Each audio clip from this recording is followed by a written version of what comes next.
ఇది పోయిన నెలలో ఇక్కడ మధురానగర్ పొలాలల్లో వదిలిపెట్టారండి. దీన్ని ఆపరేషన్ చేసి వదిలేస్తే ఇగో కుట్లు ఓపెన్ అయిపోయినాయి అన్నమాట.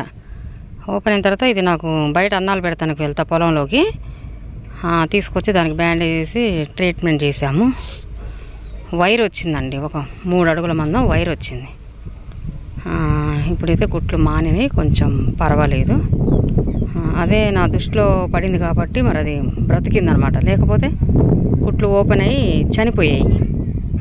ఇట్లా ప్రశ్నించడానికి అడగడానికి ఇక్కడ ఖమ్మంలో అన్నాలు పెట్టే వాళ్ళకి దమ్ము ధైర్యం ఉండదండి. అన్నిటికీ గంగిరెద్దులాగా తలూపుతారనమాట.